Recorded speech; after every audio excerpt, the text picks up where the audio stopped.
When you think of the great Allied generals of the Second World War, names like Patton, Eisenhower and Zhukov probably spring to mind. They are giants of history, their faces etched into the public consciousness. But what about the British and Commonwealth commanders? Men who led vast, multinational armies and inflicted staggering losses on the Axis powers, yet whose names are perhaps less familiar today. This isn't a list about fame or who had the best press. This is a ranking based on a brutal, unforgiving metric, the sheer number of enemy soldiers killed, wounded or captured under their command. We're going to explore the careers of 5 commanders who wielded immense power and achieved devastating results on the battlefield.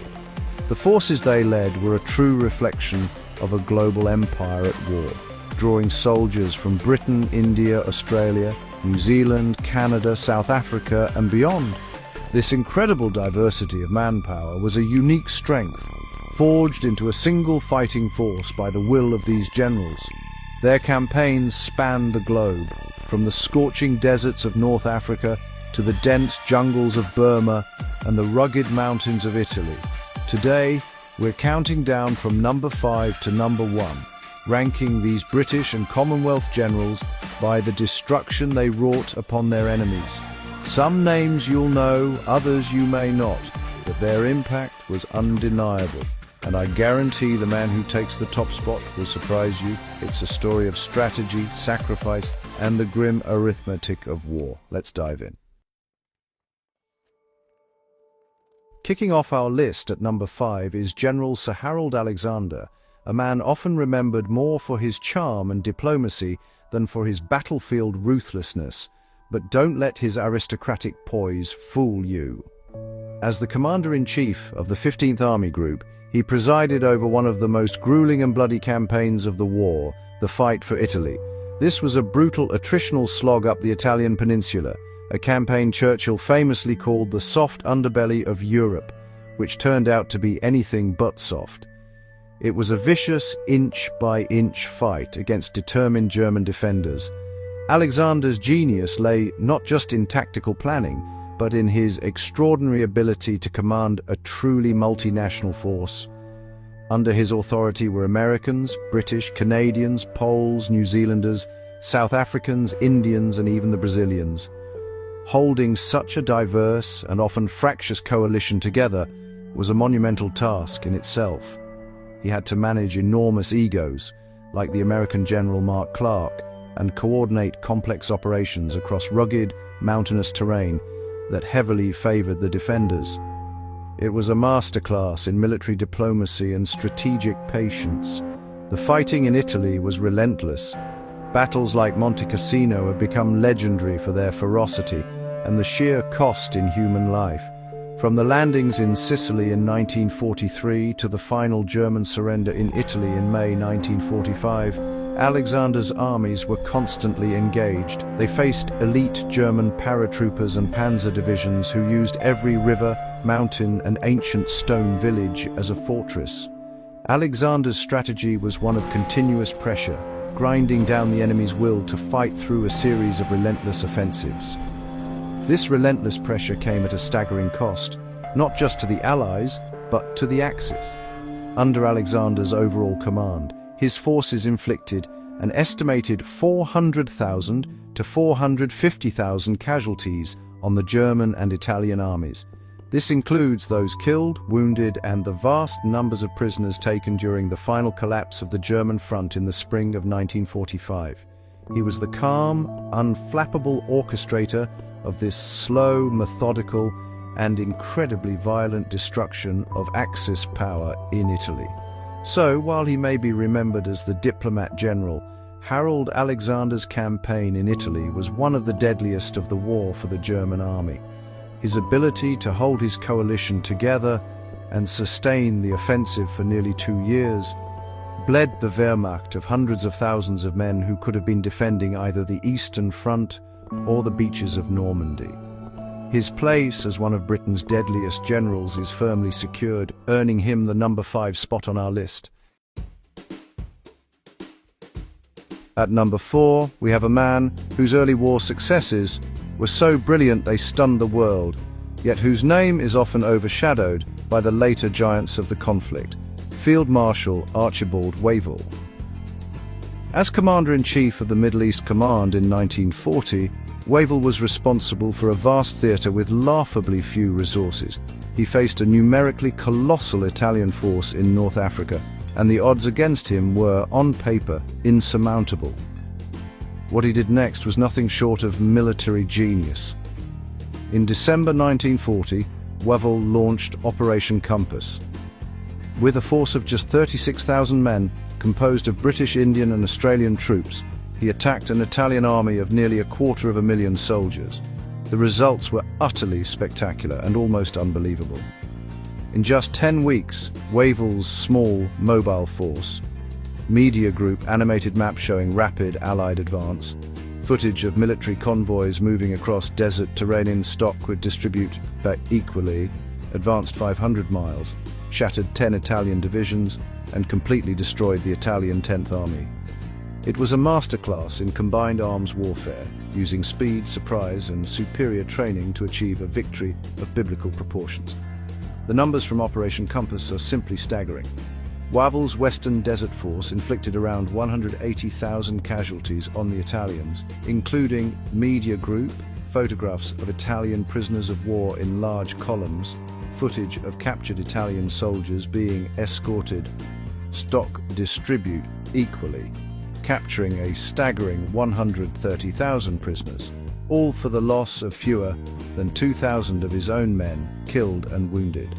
It remains one of the most lopsided victories in modern military history. Simultaneously, Wavell was overseeing another campaign in East Africa, where his forces, primarily comprised of Indian, South African, and African colonial troops, were dismantling Italy's colonial empire, resulting in another 50,000 Italian casualties. Wavell was a thinking man's general, known for his intellect, his unorthodox methods, and his belief in mobile warfare. He understood the desert in a way his opponents did not. He wasn't just throwing men at the problem, he was using the vast, open spaces to his advantage, outmaneuvering and encircling his slower, road-bound enemy. His command was a period of incredible, audacious victories that gave Britain a desperately needed shot in the arm when it was standing alone against the Axis. While his later career in the Far East against the Japanese was marked by defeats against an overwhelming enemy, his initial performance in the Middle East was legendary. By the time he was relieved of his command in North Africa, his operations had inflicted well over 200,000 casualties on Axis forces, primarily Italian. He had not only defended Egypt and the Suez Canal, but had annihilated an entire enemy army against impossible odds. For this incredible feat of generalship, Archibald Wavell lands at number 4. Coming in at number 3 is a general whose reputation is, well, complex and often debated, but whose vital contribution at a moment of supreme crisis is undeniable. General Sir Claude Auchinleck, known affectionately as the Auk. He took over from Wavell in the Middle East in mid-1941, inheriting a difficult situation. The early victories were over, and Rommel's Afrika Korps had arrived, completely changing the nature of the Desert War. Auchinleck was now facing one of Germany's most brilliant commanders. His first major offensive, Operation Crusader, in late 1941, was a messy, brutal, and sprawling battle. It was a chaotic clash of armor that swung back and forth, with both sides coming close to breaking. While tactically complex and costly for the British Eighth Army, Crusader ultimately succeeded in relieving the besieged port of Tobruk and forcing Rommel to retreat. This was the first significant defeat inflicted on the Afrika Korps, and it came at a heavy price. But it proved that Rommel was not invincible. However, Auchinleck is most famous for his actions in the summer of 1942. After the disastrous fall of Tobruk, Rommel pushed deep into Egypt, and it seemed that nothing could stop him from capturing Alexandria and the Suez Canal. With the Eighth Army shattered and in full retreat, Auchinleck took a drastic step. He flew to the front, sacked the existing commander, and took personal command of the army himself. It was a moment of supreme leadership, stabilizing a situation that was spiraling into total collapse. At a desolate railway stop called El Alamein, Auchinleck halted the retreat and forced the exhausted Eighth Army to stand and fight. In what became known as the First Battle of El Alamein, he fought Rommel to a standstill. Using the terrain cleverly and showing immense personal courage, he wore down the Axis advance until it ground to a halt. He had saved Egypt. It was not a glamorous victory, but it was arguably one of the most important defensive stands of the entire war. Without it, there would have been no Second Battle of El Alamein for Montgomery to win. Despite this crucial victory, Churchill, impatient for a decisive counterattack, replaced Auchinleck with Alexander and Montgomery. Yet, in his year of command, through the brutal back and forth of the Desert War, Auchinleck's forces inflicted somewhere between 300,000 and 400,000 casualties on the German and Italian armies. He held the line at the most critical moment and bled the Axis forces dry, paving the way for their eventual destruction in North Africa. For that, the Auk is our number 3. At number 2 is perhaps the most famous British general of the war, a man whose name is honestly synonymous with victory in the desert, Field Marshal Bernard Law Montgomery. Monty was a household name, a figure of immense confidence and professionalism who fundamentally transformed the armies he led. Taking command of the Eighth Army in August 1942, he inherited the fruits of Auchinleck's defensive victory and immediately began to impose his iron will upon the force. He was meticulous, cautious, and utterly obsessed with preparation and morale.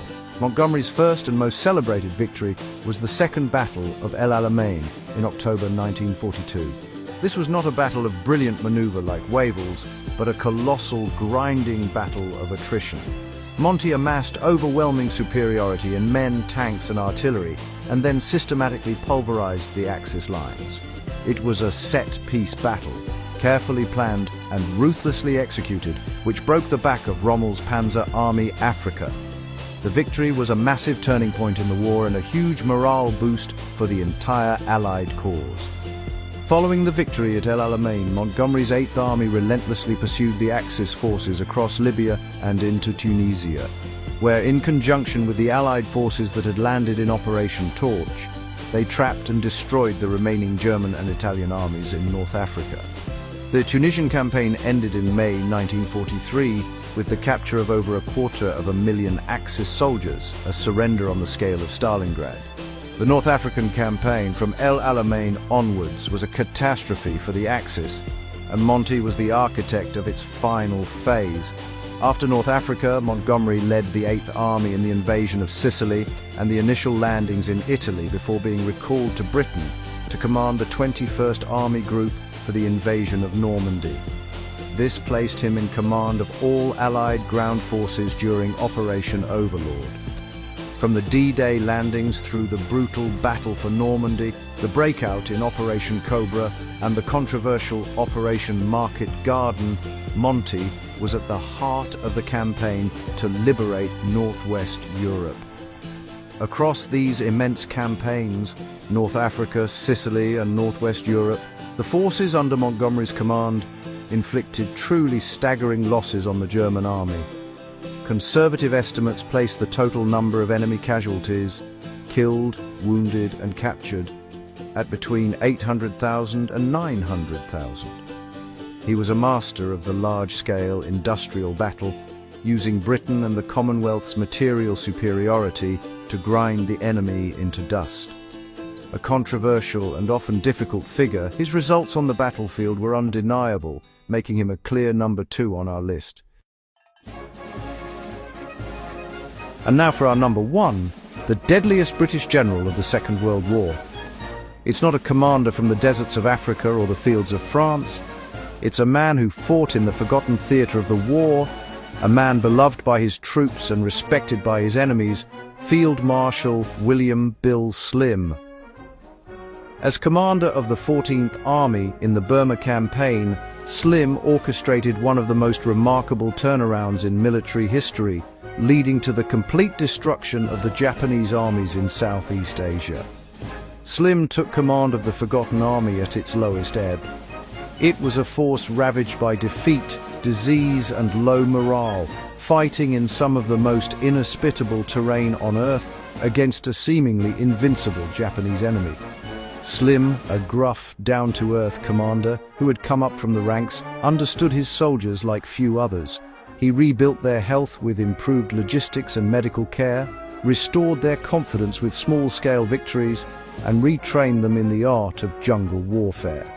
He turned a broken army into a superb fighting machine. The turning point came in 1944, when the Japanese launched their Go to Delhi offensive, U-Go. They threw everything they had at the British Indian positions at Imphal and Kohima. What followed was one of the most savage and epic battles of the entire war.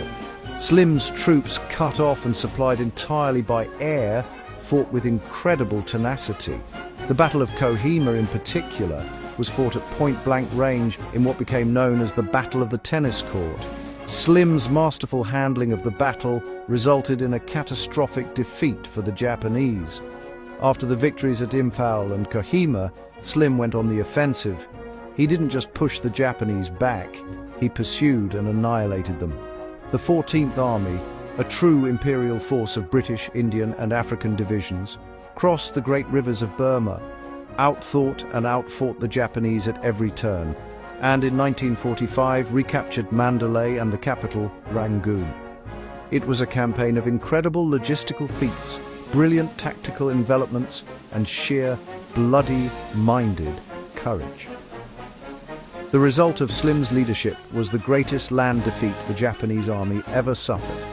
In the Burma campaign, his 14th Army inflicted an estimated 350,000 casualties on the Japanese, the vast majority of whom were killed in battle or died from disease and starvation during their desperate retreat.